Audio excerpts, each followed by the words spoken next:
పెళ్ళైనా పండగైనా వేడుక ఏదైనా పట్టు చీరల ప్రత్యేక వేదిక వారాహి సిల్క్స్. కానీ చిన్నపిల్లల్లో కూడా ఒబిసిటీ కామన్ అయిపోయింది సార్. చాలా common. Too much obesity. Yes. ఏంటి దాదాపు 11,000 కోట్ల టర్న్ ఓవర్ మ్యాగీ. అసలు ఈ మ్యాగీలు తినటం వల్ల అసలు చిన్నపిల్లల్లో ఏం చేంజెస్ అవుతాయి సార్? అసలు ఒబిసిటీ డెఫినెట్ గా ఉంటుందని నేను విన్నాను. 15 to 20% to 30%, అంటే 30% వరకు, 20 నుంచి 30% వరకు చిల్డ్రన్లో ఒబిసిటీ ఉంది. ఓకే, మన ఇండియాలో. ఓకే, ఇండియాలో. So it's a huge problem. It's a huge, చాలా పెద్ద ప్రాబ్లం. ఓకే, ఈ ప్రాబ్లం ఇంకా ఎక్కువనే అవుతుంది. ఎందువలన అంటే improper eating, over eating. Okay, తల్లిదండ్రులు తూచి పెడతారు, మా అబ్బాయి బలంగా లావు అవ్వాలి. Over feeding sir. అబ్సల్యూట్లీ. ఒకటి ఓవర్ ఫీడింగ్, ఎక్సర్సైజ్. చిన్నప్పుడు అందరూ ఏం చేసేవారు? ఒక 30-40 years ago ఒక కమ్యూనిటీలో, ఒక బస్తీలో ఉన్నావు. ఓకే, వాడు స్కూల్కి వెళ్ళి వచ్చేది, ఏదో బ్యాట్ పట్టుకొని వాడు క్రికెట్ ఆడేది, కబడ్డీ ఆడేది, ఏదో గేమ్స్ ఇవన్నీ కూడా ఆడేవాళ్ళం కదా. ఇప్పుడు అన్ని కాలనీస్ ఇవన్నీ వచ్చినప్పుడు ఎవరు ఎక్కడ కనపడరు అని అస్తమానం చిల్ల మీద ప్రెషరు. ఓకే, స్కూల్కి రాగానే హోంవర్క్ అని ఉంటుంది, అదని ఉంటుంది, ఇదని ఉంటుంది. సో ఇవన్నీ ఉన్నప్పటికీ we're not really properly balancing the life of a child. అది దట్స్ ద బిగ్గెస్ట్ ప్రాబ్లం. అందులో మళ్ళీ ఈ కొన్ని ఫాస్ట్ ఫుడ్స్. ఓకే, ప్రాపర్గా fast foods is that depends upon what you're eating. Too much of fast foods culture ఉన్నప్పటికీ sugary sodas, coca cola, Sprite, even ఆ sugar వలన కూడా it's a big problem of gaining weight children లో. Pizza తింటే cool drink ఉండాలి, ఉండాలని అవసరం లేదు. ఆఫర్ అసలు వాడు బిజినెస్ చేసుకోవడానికి ఇదే మంచిది. వాడు అలవాటు చేసింది అనిపిస్తుంది ఒక్కొక్కసారి. పిజ్జా తిన్నప్పటికీ ఆ పిజ్జా టేస్ట్ కు కోక్ చాలా మంచిగా అనిపిస్తుంది. ఓకే, కోక్ నేను సంవత్సరంలో 2-3 సార్లు తాగుతాను కోక్, అంతే. ఓకే, ఎప్పుడన్నా పిజ్జా తిన్నప్పుడు నాకు కోక్ దాంతో బాగా అనిపిస్తుంది. ఓకే, పిజ్జా తీసుకున్నప్పటికీ నీకు బియర్ మంచిగా ఉండదు, వైన్ బాగుండదు. Coke is really goes with the taste, so తప్పేం లేదు. ఎందుకు బిర్యానీ తింటా కూడా కోక్ తాగొచ్చా? థమ్స్ అప్, కోక్, స్ప్రైట్, అది ఒకటి ఇష్ట ప్రకారం, తప్పేం లేదు. ఓకే, రోజుకు నువ్వు 2 or 3 కోక్స్ తాగినప్పటికీ you're increasing sugar unnecessary. So తప్పేం లేదు. ఏదైనా తప్పు అనిపిస్తే కాంటినెంటల్ హాస్పిటల్కి వచ్చి రెడ్డి మన గ్యాస్ట్రో గురు గారిని కలవండి. అంటే నేనేం చెప్తున్నాను రోషన్, క్లియర్ గా చెప్తున్నాను, 1 coke or something like that is okay. దాన్ని ఎక్సీడ్ చేసినప్పటికీ నీ daily quantity of sugar exceed అవుతుంది. నువ్వు 2 కోక్సే, 2 స్ప్రైట్స్ ఇలాంటి తీసుకున్నప్పటికీ నీ షుగర్ క్వాంటిటీ ఎక్కువైనప్పటికీ ఫ్యాట్ అక్యూములేట్ అవుతుంది, వెయిట్ పెరుగుతుంది.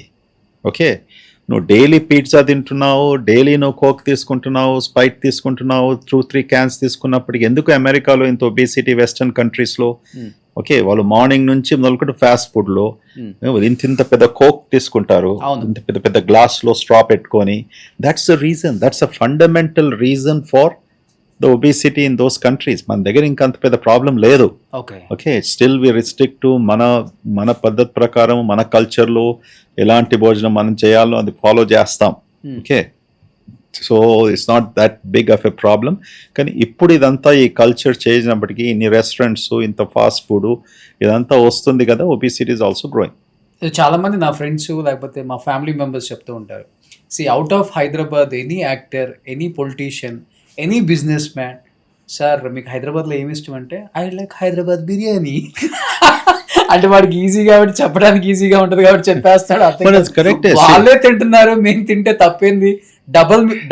డబుల్ మసాలా బిర్యానీ అంటాడు, డబుల్ మసాలా ఆమ్లెట్ అంటాడు. మన కల్చర్లో ఎట్లా ఉందంటే, India is a great country అండి. ఎప్పుడు నువ్వు కేరళకు పోయినప్పుడు కేరళలో ష్రింపో, ఫిషోస్, something unique this thing is there, correct. Tamil Nadu ఉన్నప్పుడు చెట్టినాడు చికెన్ అంటాం. ఓకే, ఆంధ్రాకి పోయినప్పుడు మీరు ఆంధ్ర పులుసు, this thing something is very special for that. Okay, ఆగ్రాకి వెళ్ళినప్పుడు ఆగ్రా స్వీట్స్ అంటాం, కరెక్ట్. అలాంటిది మన హైదరాబాద్ లో కూడా we're famous for Hyderabadi biryani. Okay, బిర్యానీకి ఫేమస్ అయినప్పటికీ నేను రోజు బిర్యానీ తినమంటలేడు కదా. We're famous as a culture. Hyderabad was best biryani is made in the country. Biryani everyday part of life అయిపోయింది వాళ్ళకి. వితౌట్ బిర్యానీ బ్రహ్మ ముహూర్తంలో జరగాల్సిన పనులు నిద్రపోవాలి లేకపోతే లేవాలి. 12-1 గంటలకి మన వాళ్ళు ఫ్యామిలీ ప్యాక్ బిర్యానీ తెప్పించుకొని తింటారు. ఓకే, నేను ఒకటి చెప్తాను. క్యాల్కటాలో, ఆ, వెస్ట్ బెంగాల్లో ఆ, వాళ్ళు ఏం భోజనం చేస్తారు? Fish, rice. ఆ, కరెక్ట్. అవును. ఓకే, వాడు రిక్షా వాడు ఉండండి, ఆటో రిక్షా వాడు ఉండండి, వాడు పెద్ద ధనవంతుడని, అది వాళ్ళ staple food. Okay. Okay, Hmm. Fish and rice.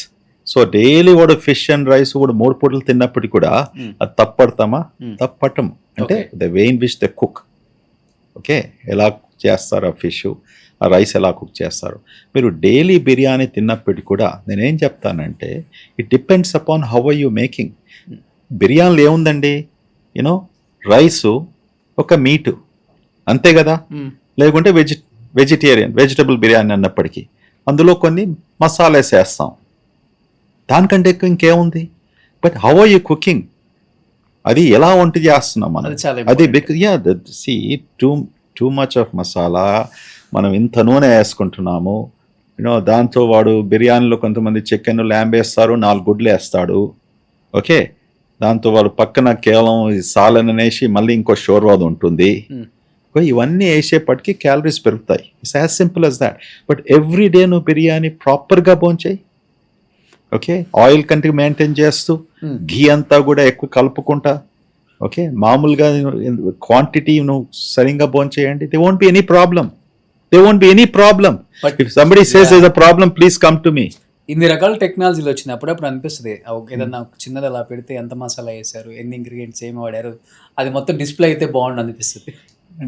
Display అయితే అంటే పర్సంటేజ్. అవును, ఇప్పుడు రెసిపీస్ ఉంటాయి కదా, డైలీ ఏది మనం అంతటా ఉంది డిజిటల్, ఇది ఎలా చేస్తారు. అసలు పెద్ద పెద్ద హోటల్స్ లోనే మొత్తం నిన్న పట్టుకుంటే బూజు, అసలుకి ఎక్కడ కూడా క్లీనింగ్ లేదు, బొద్దింకలు, మాస్కులు లేవు, హెడ్కి ఏం లేవు, మొత్తం కూరగాయలు, చికెన్ అయితే కుళ్ళిపోయింది.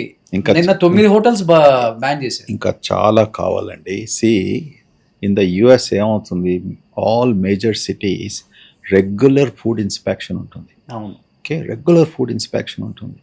అండ్ ఒకసారి ఇలాంటి అయినప్పుడు న్యూస్లో కూడా వేసేస్తారు. దాంతోపాటు లైసెన్స్ రద్దు చేస్తారు temporary till they fix the problem. So మన దగ్గర ఎన్ని రెస్టారెంట్స్ ఇంతగా ఉన్నాయి కదా, ప్రాబబ్లీ వందలాది రెస్టారెంట్స్ ఆర్ నాట్ ఫాలోయింగ్. అవును. Okay, there is no guidance. అంటే అంతమంది కావాలి కదా మన ఇన్వెస్టిగేషన్ కొరకు. So sanitation is extremely important. దానివల్ల కూడా ఎన్నో జబ్బులు మా స్పెషాలిటీలో, including viral infections, hepatitis A అని, హెపటైటిస్ బి అని, ఇటువంటి లివర్కు సంబంధించిన జబ్బులు రావడము. It's is very important sanitation of these restaurants, hygiene. చాలా మటుకు దే షుడ్ బి చాలా స్ట్రాంగ్ ఓవర్ సైట్. సబ్వేలలో గ్రీన్ లీఫీ అవి కూడా అసలుకి అంత ప్రాపర్ మెయింటైన్ చేయట్లేదు సార్, అంతా కుళ్ళిపోయినాయే పట్టేసుకున్నారు. అంటే బ్రాండెడ్ సబ్వే అంటే సబ్వే శాండ్విచ్ అంటున్నా. శాండ్విచ్ కూడా ఓకే, సబ్వే శాండ్విచెస్, సబ్వే అనే బ్రాండ్ ఉన్నప్పటికీ వాళ్ళకి చాలా స్ట్రిక్ట్ గైడ్ లైన్స్ ఉంటాయి. ఓకే, అలాంటి బ్రాండ్స్లో ఇప్పుడు మన మెక్డానల్డ్స్ ఉంది, కెంటకీ ఫ్రైడ్ చికెన్ ఉంది. మెక్డానల్డ్స్ అనే బ్రాండ్ ఉన్నప్పటికీ ఇలాంటి తప్పులు చాలా తక్కువగా జరుగుతాయి. ఎందుకంటే వీళ్ళందరూ ఫ్రాంచైజీస్ కదా. అవును. ఈ ఫ్రాంచైజ్ ఏమో వాళ్ళకి స్ట్రిక్ట్గా ఓవర్ సైట్ ఉంటుంది. ఎస్పెషలీ వెస్టర్న్ కంపెనీస్ను ఒప్పుకోవాలండి.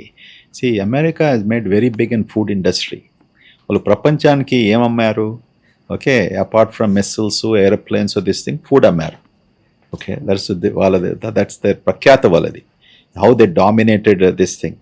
ఇదంతా oversight, systems, long distance monitoring, food quality, preservation, refrigeration. మన దేశానికి వచ్చినప్పుడు కూడా ఇందులో ఏం కాంప్రమైజ్ చేయలేదు. ఓకే, మన దగ్గర రెఫ్రిజిరేషన్ సీరియస్గా లేకపోయినప్పుడు కూడా వాళ్ళు ఎప్పుడైతే 20 years బ్యాక్ ఇక్కడ ఓపెన్ చేశారో they followed that, they invested in that. Okay, yeah. So అలాంటి ఇంటర్నేషనల్ కంపెనీస్, ఎందుకంటే ఒక మెక్డానల్డ్స్ తప్పు జరిగితే ఏమవుతుంది, మొత్తం వరల్డ్ అంతా కూడా దే ఆర్ అఫ్రేడ్. కరెక్ట్, వాళ్ళ బ్రాండ్ చెడిపోతుంది. That's what we need to bring it. అవును. Yes.